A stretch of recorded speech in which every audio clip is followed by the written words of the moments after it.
आगामी विधानसभा चुनाव को लेकर करनाल में कांग्रेस की सांसद कुमारी शैलजा ने कांग्रेस के कार्यकर्ताओं नेताओं के साथ एक बड़ी बैठक की, जिसमें उन्होंने आगामी विधानसभा चुनाव को लेकर चर्चा की है।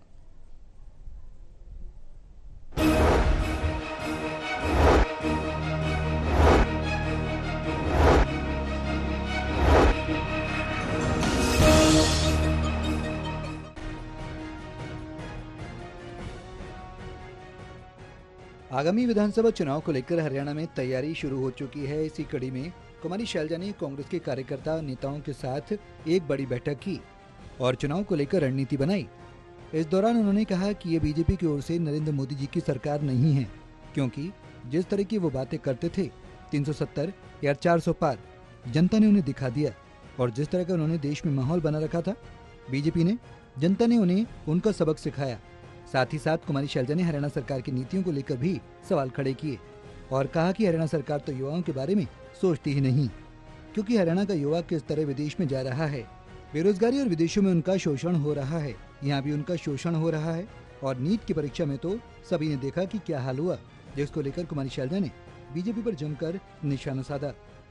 नीट का आपने देखा देश में कैसे धज्जियां उड़ाई गई, सुप्रीम कोर्ट को उसके बीच में आना पड़ा, हमारे बच्चों के भविष्य के साथ कैसे ये, मैं तो कहूँगी पार्टी की सोच है जो केंद्र में राज्य में भी बार बार हमारे बच्चे इसके विक्टिम बने हैं, इनकी मिसमैनेजमेंट के गलत तरीकों के। तो भविष्य अगर में रह जाता है बच्चों का, जिस कैसे खिलवाड़ कर सकते हैं, इसका नतीजा भुगतना। कुमारी शैलजा ने कहा, मुझे लगता है कि आप जल्द ही पार्टी के संगठन पर भी काम किया जाएगा और ये जरूरी भी है।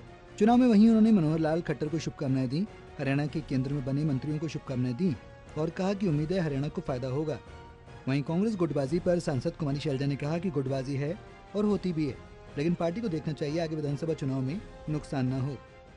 चुनाव के लिए देखो, क्योंकि 3-4 महीने बचे हैं, जून जुलाई अगस्त सितंबर 3 महीने बचे हैं, और 3 महीने में हमको हरियाणा के लोगों के बीच में जाकर जो उन्होंने शुरुआत की है इस लोकसभा से, इसको हमें पुख्ता करना है और लोगों के बीच में जाएं, कैसे जाएं, क्या हम बातें लेकर जाएं, इन सब बातों पर पार्टी विचार करके आगे इसके लिए पूरी तैयारी सभी लोग करें।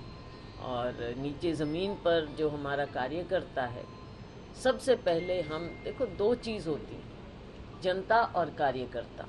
तो जनता और कार्यकर्ता का हमें विशेष रूप से ध्यान देना पड़ेगा कि लोगों की क्या उम्मीदें हैं और कार्यकर्ता जिसने इतनी मेहनत की है उसकी क्या उम्मीद है। तो सबसे पहले हम इनका ध्यान करें, तभी हम नीचे ज़मीन पर लड़ाई लड़ सकते हैं। शैलजा ने करनाल सीट से चुनाव हारने की बात तो मानी, लेकिन गुटबाजी और कांग्रेस में सब एक नहीं है, इस बात को बातों ही बातों में मना भी किया। उन्होंने कहा कि आज केंद्र में बीजेपी की या मोदी जी की सरकार नहीं है, ये तो इन्होंने एनडीए के साथ किया, जो वो कहते थे वैसा नहीं हुआ। आज जनता परेशान है और आगामी चुनाव को लेकर हमारी तैयारी है। मॉरली भाजपा की और माननीय प्रधानमंत्री जी की अपनी ये हार है। ना तो इन्हें जो ये बहुमत की बात करते थे 370 400, ना तो उसके कहीं नज़दीक भी पहुँचे ये, और जिस तरह का इन्होंने देश के ऊपर एक विचारधारा और एक तरीका अपना काम करने का वो थोपने का प्रयास किया, उसको इस देश ने पूरी तरह से कम्प्लीटली नकारा है। आंकड़ों में ये कहें कि तीसरी बार बन गई है सरकार, तो ये कोई भाजपा की सरकार तो बनी नहीं, ये तो अब एनडीए का इन्होंने जैसे किया है वो इनकी सरकार बनी है, लेकिन मॉरली ये इनकी हार है। कुमारी शैलजा ने गुटबाजी को लेकर कहा कि सबको पार्टी का नेता कार्यकर्ता मानना जरूरी है, क्योंकि जनता विकल्प देखती है और विकल्प तब देखती है जब पार्टी के बारे में, नेताओं के बारे में, विकल्प के बारे में वो सब जानते हों। करनाल से टोटल न्यूज़ के लिए विकास मेहला की रिपोर्ट।